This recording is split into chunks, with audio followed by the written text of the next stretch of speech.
Welcome to Pleasure as Prayer. My name is Aimee Murphy and I am your host. And today I'm here with Aimee Mutale. Aimee is an intuitive healer, wisdom keeper, and a womb awakening shamana, a teacher dedicated to reawakening ancient feminine wisdom.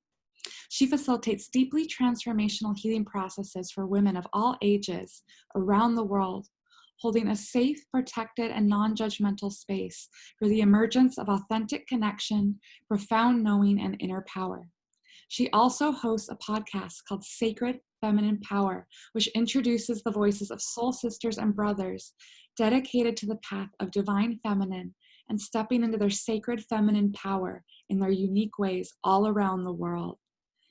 Welcome, Aimee. Thank you so much. And would you like to tell the listeners where you are calling in from today? Yeah, I'm based in Lusaka in Zambia. So that's Southern Africa. Wow, beautiful. So we had discussed talking about the 5 core feminine wounds, and I'm so excited to hear your perspective on this. Sure, absolutely. I'd love to. So the 5 core feminine wounds is a term that I've coined for my own program, the Feminine Revered program. And these wounds are part of all of our lives, all women's lives to a certain extent, by virtue of us being women. And we hold on to these wounds partially because our own unique life and soul experiences, partially because of our ancestral lines, so what we've taken on from our mothers, grandmothers, great-grandmothers, and so on, plus also from the collective experience of women all around the world. And the wounds are, of course, interconnected and interwoven in many ways, but I like to address them as 5 separate core wounds because it makes it easier to work with them. And these wounds include the mother wound, which is all about our relationships with our own mothers. Regardless of how good and positive that relationship was or is, there are likely to be certain elements that we are holding on to that are, in a way, changing our experience of being a woman in these particular bodies that we are in. But it also discusses our relationship to motherhood, so our own experiences of being a mother, whether that means that we actually have children, whether those are biological children or adopted children, or we have not been able to experience motherhood per se, or did not want to experience motherhood per se. And it also includes the aspect of loss of a child, whether that is through miscarriage, through abortion, or through the early loss of a child. So it's a pretty diverse perspective on the mother wound itself. Then we've got the sister wound, which is all about our experiences in terms of our relationships with other women. So this is where issues around us women often needing to compare ourselves to each other, often to the detriment of ourselves. It includes issues around betrayal, women pushing each other down rather than lifting each other up, which is how it should be. But because of our historical experiences over centuries and the oppression and the silencing that we have gone through, there is more of a tendency not to support each other and to view each other often as enemies or rivals.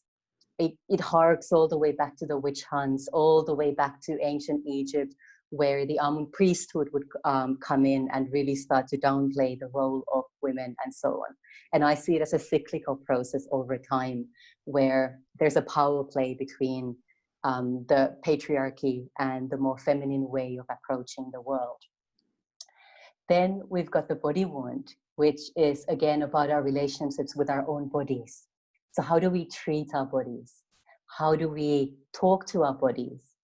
What kind of pleasure do we experience through our bodies?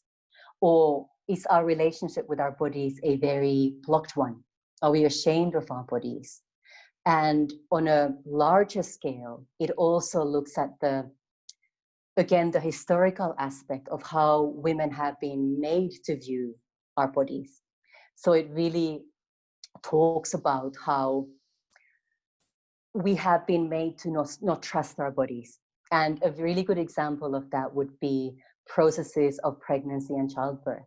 Our bodies are biologically made to create life, to nurture life, and to bring life out of our bodies. And yet that process has become hugely medicalized and hugely, to a large extent, hospitalized in the context that we live in. And we have been made to believe that our bodies simply don't know what to do in relation to pregnancy and childbirth. I am not saying that there are no cases where childbirth doesn't need medicalization or hospitalization or medical care overall. Of course, that also happens. But overall, our bodies are biologically made to bear children, and it's a natural function, and our bodies know exactly what to do to go through that process.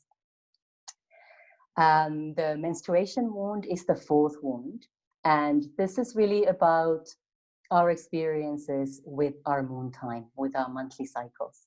It looks at menarche, so our very first experience of bleeding, how that experience was for you. Was it a celebratory one, as it should be, or was it something that scared you or made you feel ashamed? It also looks at your current relationship with your cycle. So how are you relating with your blood? Is that a nuisance for you on a monthly basis? Is it something that you would rather just get rid of and not even have? Or is it something that you again celebrate and live in a cyclical, beautiful, coherent way where you are aware of your cycle and you're using your cycle in beautiful ways to really shape your life and shape what you're creating and birthing in the world as well?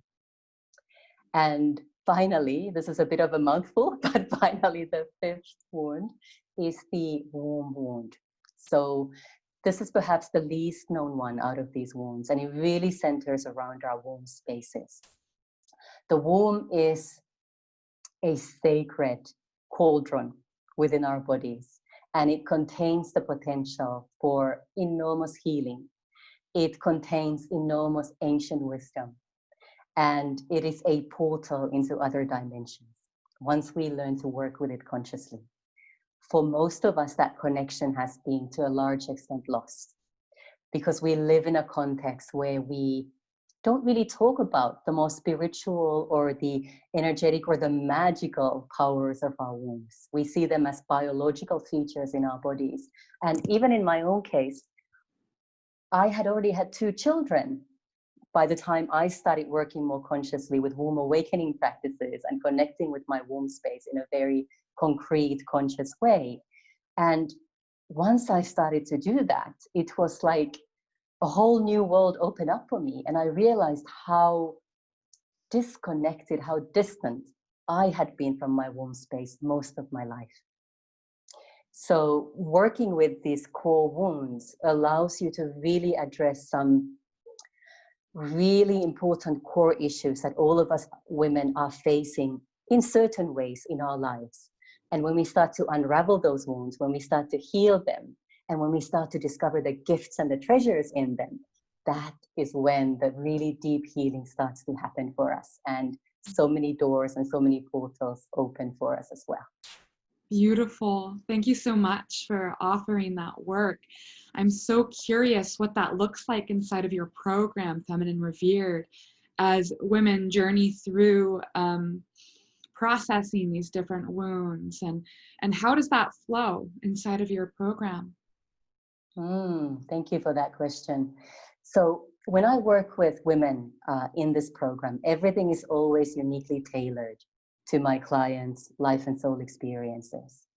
And as you called it a journey yourself, and that is indeed what it is. It is a process. It is a deep journey of healing and transformation, where we look into how these wounds manifest for you specifically, what is arising for you because of what is still blocking you inside your body and energetically blocking you as well. And then I use different kinds of methods, often a mixture of different kinds of healing methods that are both ancient shamanic feminine practices, more modern energy shifting practices, and then womb awakening practices as well, that then allow the healing to occur in a very sacred, very held container where stuff that a lot of people didn't even consciously realize they were carrying is able to come to the surface and is able to be then dealt with and healed and clarified on.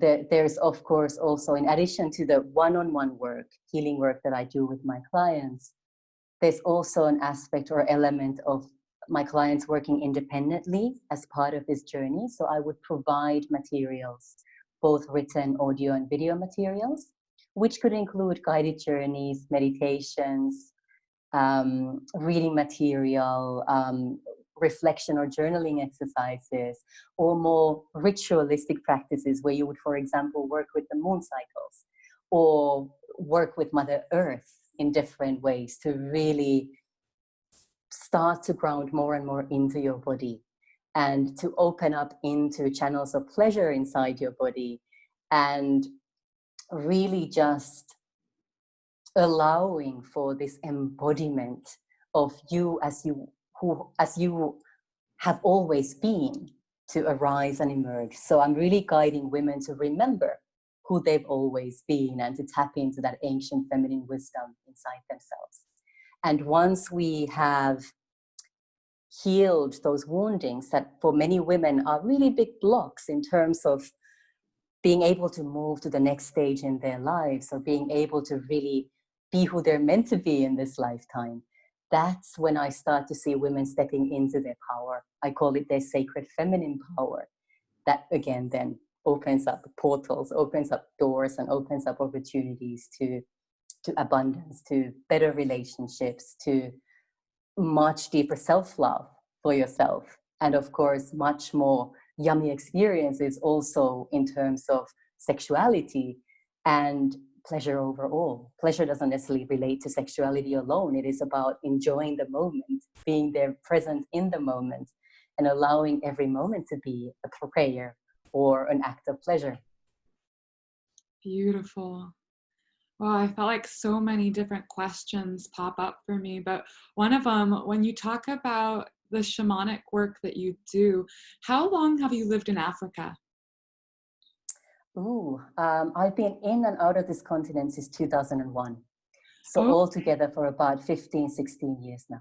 okay. I think I read that you had some type of training with local people there in Africa around the work that you're doing. Is that true? Yes, I have been initiated into a South African shamanic lineage. Beautiful. So I'm in the kind of like the beginner phase with that training, and it's a continuous journey. So I will be continuing with that. But it's been beautiful to experience that lineage as well, and to really learn from my teacher, whom I call my Baba, or my mentor, in terms of what the African spirituality brings into this work. And quite intriguingly, the shamanic lineages in South Africa, at least the ones that I'm familiar with, have been quite masculine for a long, long time. And the work that my mentor is doing at the moment, together with many, many others, is bringing a much more feminine aspect, much more feminine approach to this cultural practice as well. And it's starting to shift things in a structural way as well, which has been absolutely amazing to witness. Wow. Yeah, when I think of Yeah. Africa, I think of just like that tribal way of living, but also just like that deep connection to the lower chakras, like very grounded energy. Hmm. You feel that? In many ways, yes, because you are possibly, especially in the rural areas, much more connected literally to the earth through farming practices or spending a lot more time outdoors. I think a lot has changed over the years in Africa as well. So the tribal cultures, the tribal living, at least in those parts of Africa, in those cities or towns that I have lived in, have kind of become eroded a little bit. Mm. And that is actually one of the things that I would really love to study more. How can we bring back the real indigenous traditions and cultures, especially in a country like Zambia, where Christianity has a very, very strong hold. And this, I'm saying this with absolutely no disrespect for Christianity at all.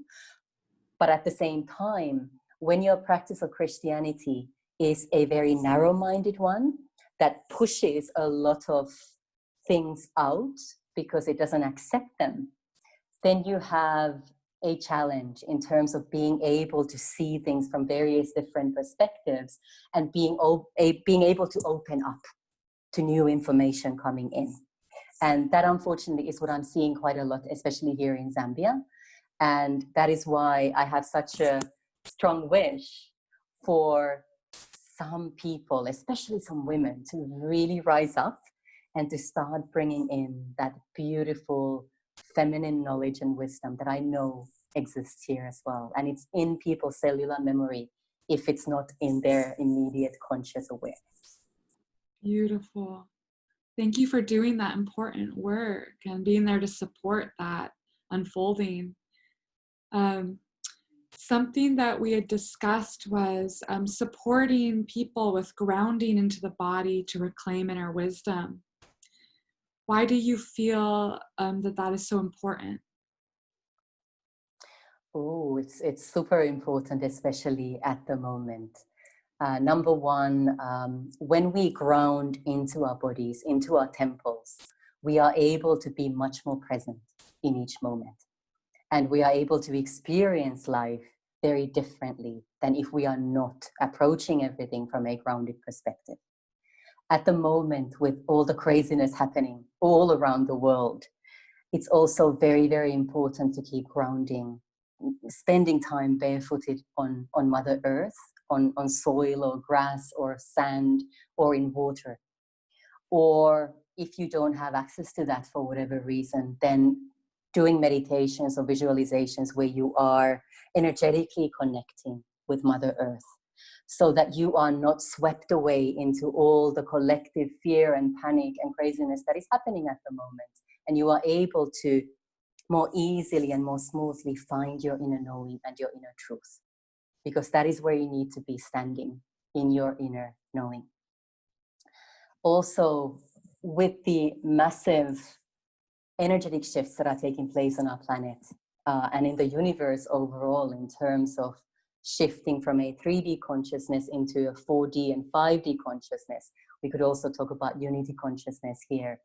It is often very easy to be, again, spending time in the celestial realms and feeling very connected to the cosmos, feeling very connected to the stars and the planets and our star heritage, which of course is super important as well and can give us so much wisdom and so much healing too. But at the same time, we need to bring that knowledge, we need to bring that wisdom into the earth, onto our planet at the moment. And the best way to do that is to ground it into our bodies. And for me, that grounding happens in the most powerful way when we do it through our womb spaces. So when we start to consciously work with these beautiful energetic cauldrons within our bodies, and to start to do meditations and guided journeys, and I would call it inner alchemy practices that allow us to transmute and transform the energies that we might be taking in, and allowing that energy to be transmuted into powerful forces within ourselves, creative forces, forces that are really about love and compassion, which are needed more than ever on our planet. And I also just wanted to mention that even if you don't have a physical womb space anymore, you may have had a hysterectomy, for example, you can still connect with the energies of your womb space. Those will never ever go away. And if you are a man, you also have an energetic womb space inside you that you can very consciously work with as well. Beautiful. Thank you for mentioning that. I'm curious, would you like to guide us into a grounding practice? Yeah, absolutely. I would love to. Cool. So if it feels safe and good for you to do so, you can close your eyes and place your left hand over your heart and your right hand over your womb space. So just there in the lower belly. And just take a couple of deep breaths to allow your body to relax.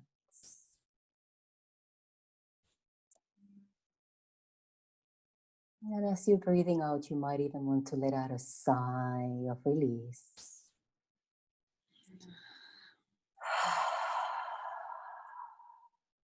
And just allow your muscles to relax, your body to grow softer.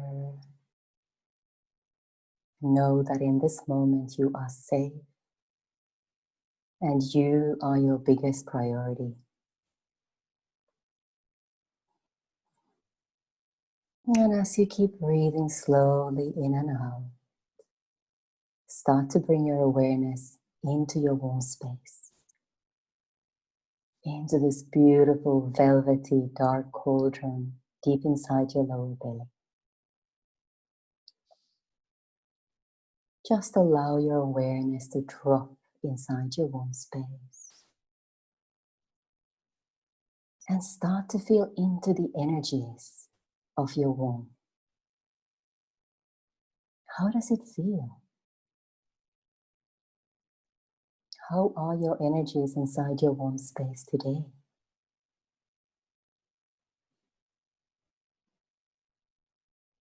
You might want to greet your womb space. Thank her for all that she does for you. And send her a smile of gratitude.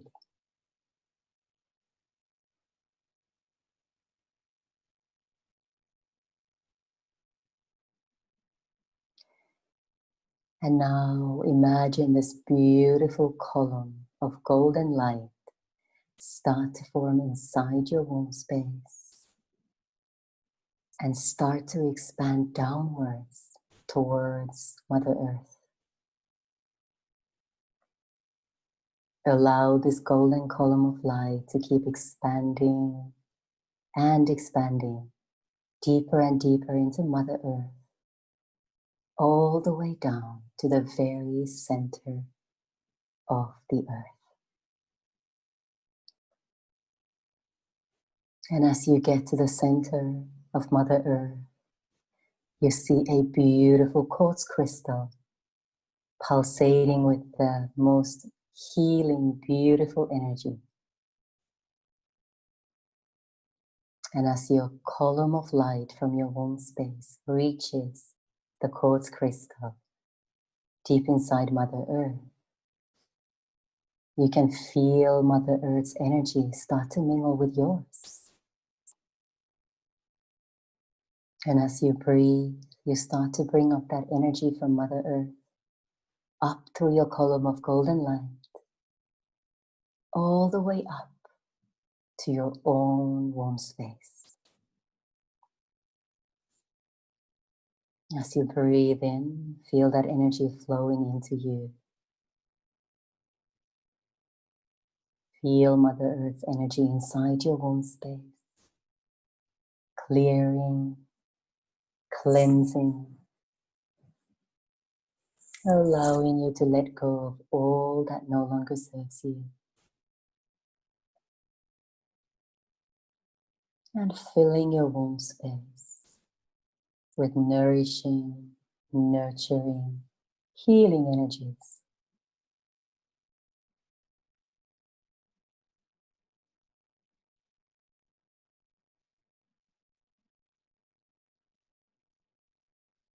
Feel those energies swirling inside your womb space.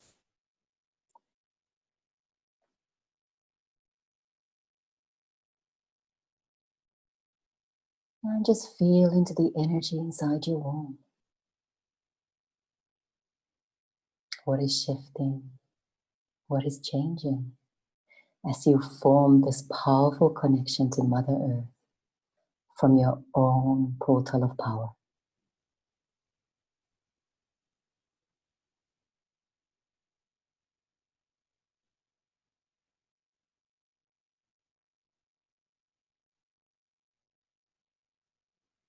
And now allow that column of light to start to decrease and come back inside your womb space. You can thank Mother Earth for her support and for her healing. And just for a moment, Keep your awareness on your womb space, breathing into your womb, breathing out of your womb.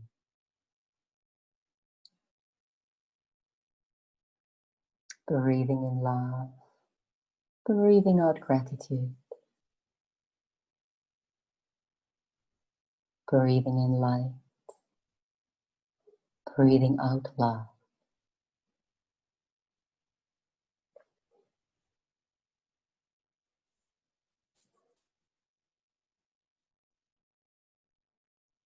And then slowly, slowly at your own time, there's absolutely no rush. You can slowly start to bring your awareness back to the rest of your body, feeling the surface that you're sitting or lying down on, feeling into your body. You can wiggle your fingers and your toes a little bit. Perhaps allow your upper body to sway if it wants to do so. And when it feels good and safe, you can slowly open your eyes.